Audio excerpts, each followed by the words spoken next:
बिहार में आरजेडी सांसद मनोज झा की राज्यसभा में टिप्पणी को लेकर राजनीतिक बवाल मचा हुआ है। इस बीच पहली बार आरजेडी अध्यक्ष लालू प्रसाद ने गुरुवार को बयान दिया और झा का खुलकर समर्थन किया। लालू ने अपनी पार्टी के विधायक चेतन आनंद की आलोचना भी की। उन्होंने कहा कि मनोज ने बिल्कुल ठीक कहा है, किसी जाति का अपमान नहीं किया। लालू प्रसाद यादव ने कहा कि जो लोग मनोज झा के बयान पर शोर मचा रहे हैं वो अपनी जाति का समर्थन जुटाने की कोशिश कर रहे हैं, उन्हें ऐसा करने से बचना चाहिए। आपको बता दें, महिला आरक्षण विधेयक पर चर्चा के दौरान आरजेडी प्रवक्ता और साथ ही राज्यसभा सांसद मनोज झा पर अपने संसदीय भाषण में ठाकुरों का अपमान करने का आरोप लगाया गया है। मनोज झा की टिप्पणी पर आरजेडी विधायक चेतन आनंद ने नाराजगी जाहिर की थी और खुलकर विरोध किया था। इस पूरे मामले में चेतन आनंद के पिता आनंद मोहन और उनकी बेटी सुरभि आनंद ने भी मनोज झा पर हमला बोला था। हालांकि आरजेडी लगातार मनोज झा के बयान का समर्थन करती आ रही है। लालू ने कहा है कि उनका इरादा किसी का अपमान करना नहीं था।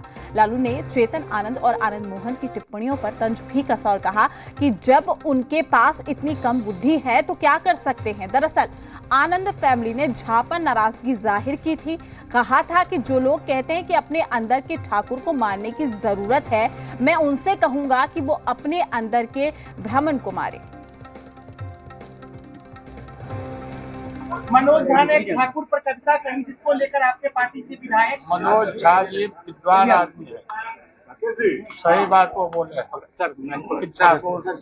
कोई राजपूतों के खिलाफ उन्होंने नहीं कहा। जो सज्जन रिएक्शन दे रहे हैं वो अपने कास्ट में प्रेम के लिए बख्शेदारी में वो परहेज करना चाहिए, सब बात बोलने से। वहीं अब इस पूरे मामले पर राजनीतिक प्रतिक्रियाएं भी सामने आ रही है। चलिए आपको सुनाते हैं। लालू जी के ही निर्देश पर मनोज झा जी ऐसा बोले थे। लालू जी चाहते हैं कि फिर 90 के दशक में बिहार लौटे और समाज में विद्वेष फैले।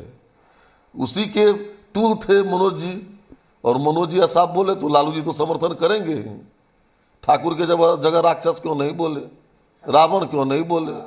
किसी जाति विशेष को बोलिएगा आप फिर उसका समर्थन कीजिएगा, लेकिन बिहार की जनता सब देख रही है।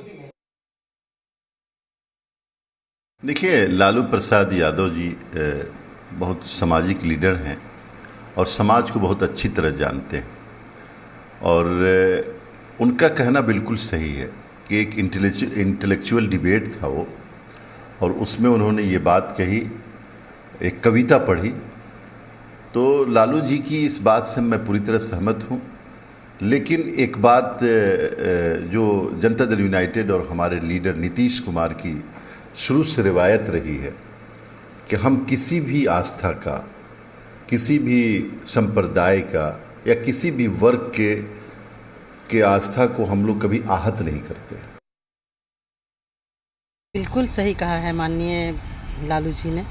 यदि आपके अंदर अहंकार है, आपके अंदर किसी के लिए प्रेम नहीं है, तो उस पर ये कविता ओम प्रकाश वाल्मीकि जी ने कहा है, और इसको अपने एक जाति विशेष से जोड़ करके इस पर इतना उतावलापन दिखाना कहीं से उचित नहीं है। वैसे भी आनंद मोहन जी का जो चरित्र है वो किसी से छुपा हुआ नहीं है।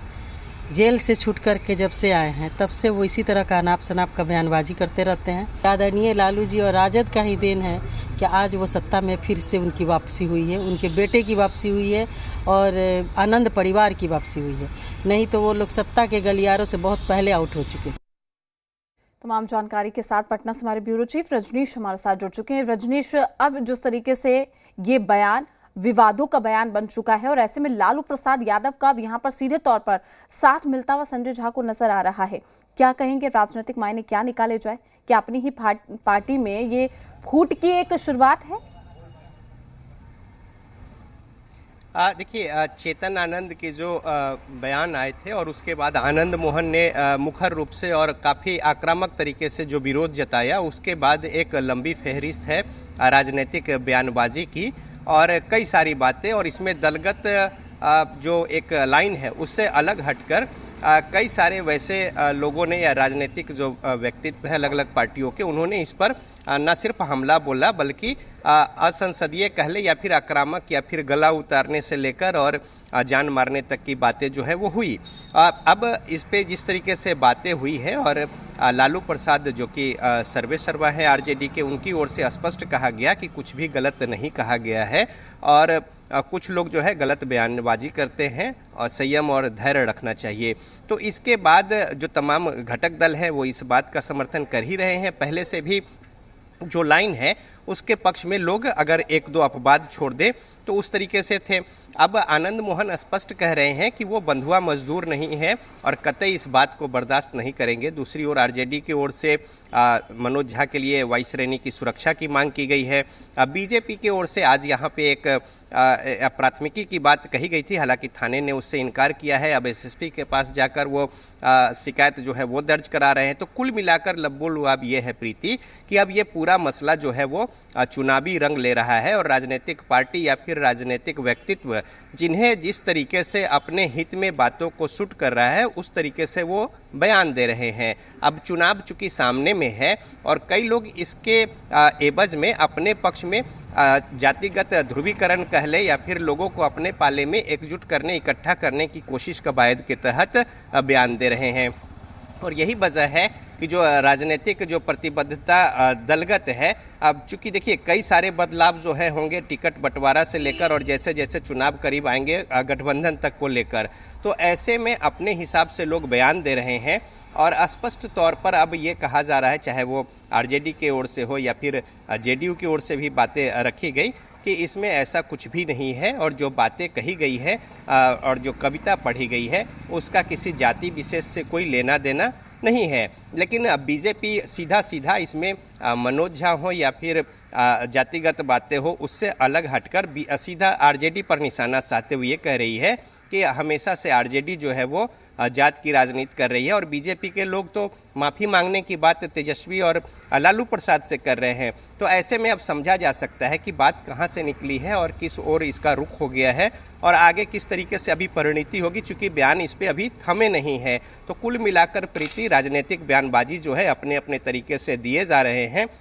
हालांकि ये भी सच है कि बिहार से ज़्यादा जो ठाकुर की बात है और उत्तर प्रदेश हो, मध्य प्रदेश हो, इन तमाम जगहों पे दूसरे किसी जगह से कोई प्रतिक्रिया अगर आप देखें राष्ट्रीय स्तर पे या स्थानीय स्तर पे नहीं है। लेकिन बिहार में उबाल है, बवाल है और इस बात को लेकर राजनीतिक एक दूसरे पर बिल्कुल रंजीश, और देखिए इस बात का जिक्र संजय झा पहले भी कर चुके हैं कि मैं किसी जाति विशेष के लिए शब्द नहीं कह रहा हूं। जब उन्होंने इस कविता का जिक्र किया था उस दौरान भी उन्होंने ये बात कही थी, लेकिन ये कहे कि वाकई इस बयान को मुद्दा बनाया जा रहा है और एक चुनावी एजेंडे के तहत इस मुद्दे को, इस बयान को भुनाने की कोशिश हो रही है। देखिए प्रीति, चुनाव करीब है और जो राजनेता हैं या फिर राजनीतिक पार्टियां हैं उन बातों को ही पकड़ती है जो कि वोट के लिहाज से उनके पक्ष में मुफीद हो।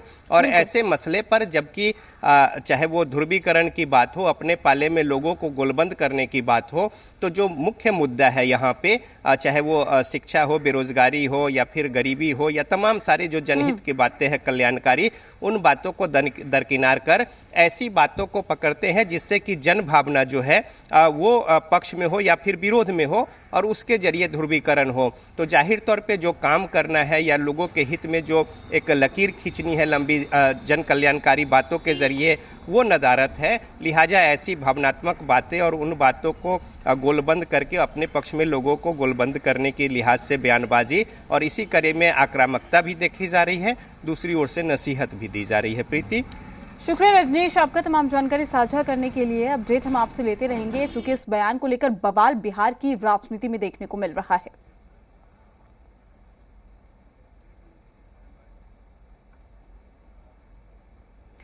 रुकते हैं छोटे से ब्रेक के लिए, जल्द हाजिर होंगे।